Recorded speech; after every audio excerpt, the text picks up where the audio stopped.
What is good, YouTube fam? It's your boy here back with another video because we got a long weekend, so I had to put some work in. Sadly, this is not a supercharger video. Maybe that'll be next time. I know I said that's what I was working on, but I had some maintenance issues. So my rear wheels were, well, I was getting this funky vibration from the rear every time I was driving. If I get to like 60 miles per hour on the highway, and yeah, it just started like vibrating, and I got like worried, and then the rear axle light kept popping up, and I ain't gonna lie, I went straight through it, man. I thought like I had drivetrain failure, transmission shutter, like I didn't know what to think. And to be real, I was like, screw it, maybe I gotta get rid of it. I had a Carvette quote. I was planning on getting a Porsche. Like I really went through it. Like I was about to be gone and done with it because I did not want to deal with transmission issues or anything like that. So turns out my wheel was bent. It's my own fault because I got these stupid low profile tires because I didn't want to be patient and wait for the size I needed to get in. So I just got what was available, and that was it. And now I'm paying for it. So I spent the supercharger money on new tires, and I think I gotta get 2 new wheels because they're bent, and parts for that car, and I don't know if y'all been watching, but that other E30 outside. So spent the money, it's gone, but I did get something. So not bolting on 200 horsepower today, but maybe 30, 40. MSD Intake Manifold. I've seen dyno sheets from people claiming to get maybe 30 horsepower out of one of these. I think if you pair it with a larger throttle body, you'll probably get more. But we're just gonna do this for now because I wanted to do this anyway. And I figured why not before the supercharger? That way I don't have to get back in here or back in the engine bay. And right now I have more space to work on it anyway. As you can see, I still haven't put that in the Skyline either. But yeah, so we're gonna do that today. Knock that out and take it for a spin and see what the ass dyno picks up. All right, so install is pretty simple from what I hear. For some reason, all the videos and stuff were only Camaro dudes doing this. I haven't seen really too many Corvette people doing it. So removing these, removing this, removing the factory intake. You gotta pull this, you gotta pull that, and pops right off. Assemble the other one over there and put it back on. Let's get started. Okay, so you want to remove this duct here.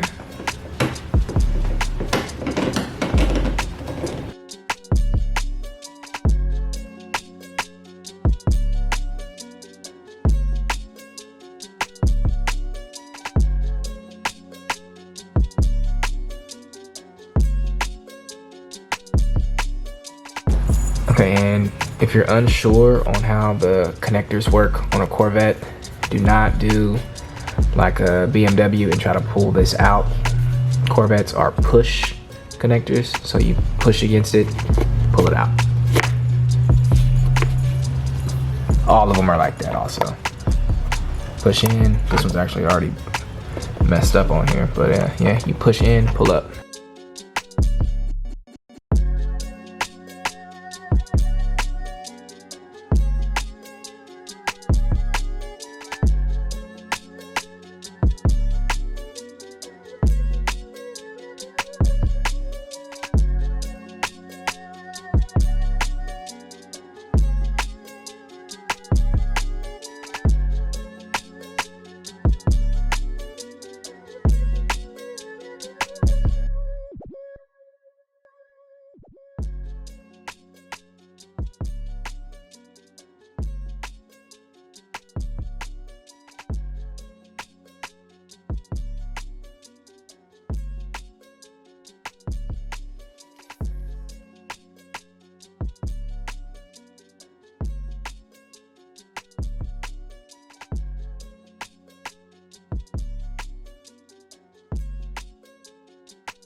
Okay, so to remove this map sensor here, I found it best, if you don't know already, there's a blue clip and you're gonna slide it to the right.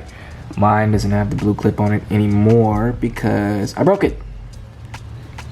But the best way to do it, I believe, is to lift up on this tab here, insert a screwdriver underneath, and push the blue clip to the right.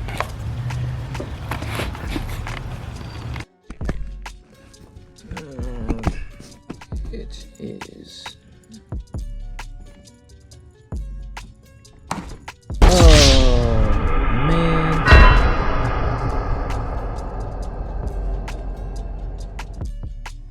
Well, that's broken.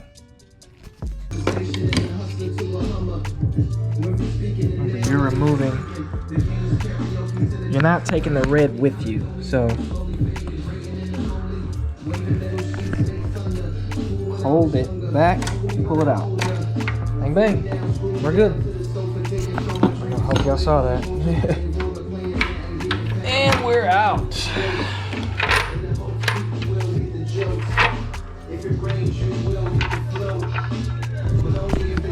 So I bought replacement gaskets because the instructions say you need new ones. You might be able to reuse these, but I don't know. I bought new ones. It was only $24. So head to your local GM dealer and pick up some new ones. All right, now we will start to remove the sensor from here and basically assemble the other intake over there on the desk.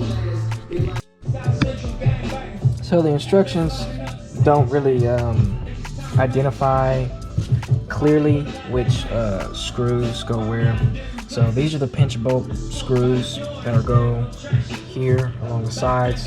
There are 8 of them, I believe. 1, 2, 3, 4, 5, 6, 7, 8. Yeah, so there are 8 of them, 8 holes. They use the thick washers. Be sure to not get them confused with the smaller ones or the ones that have the extension on it. So these right here are your 8. So put these in and then we tighten these at the top.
So I was unable to remove this evap solenoid, no matter like how I tried to get this connector out of here, and I have to pull the tab back.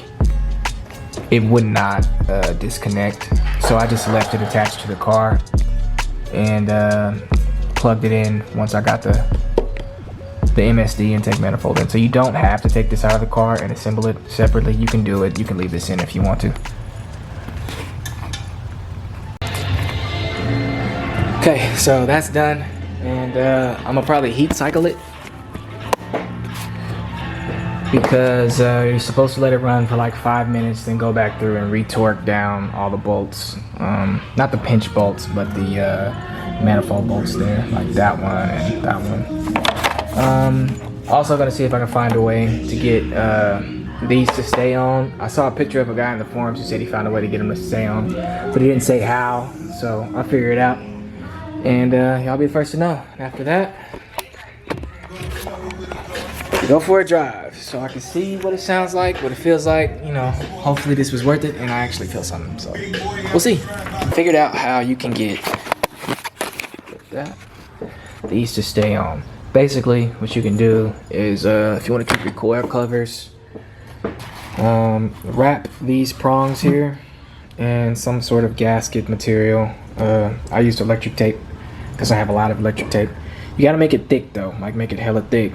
That way it kind of sits in there.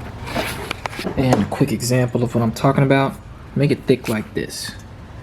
So you get friction, you put it in here. You gotta force it. And that'll probably do the trick. These probably need a little bit more.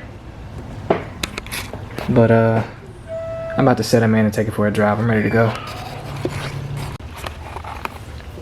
Okay, so after a day of driving, final verdict. I felt like the throttle response, that was immediately noticeable, and I felt like there was an increase in torque. So that could be a placebo, who knows? I honestly do feel like it does pull a little bit harder, but who knows? I did get 2 codes. That was after like maybe, I don't know, maybe an hour and a half of driving around town.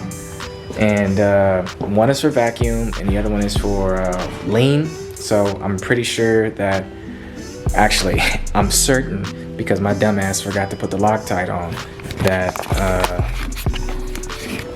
probably gonna have to retorque the main bolts here. I'm praying that it's not the pinch bolts, because I did use the specified torque specs for these, and I used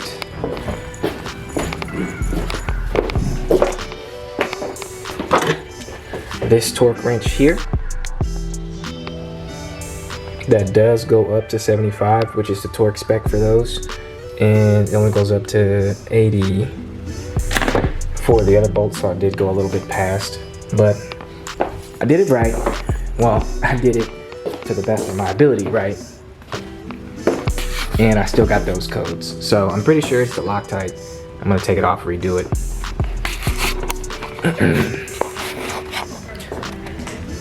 That's on me. Use the Loctite. Don't forget about the Loctite.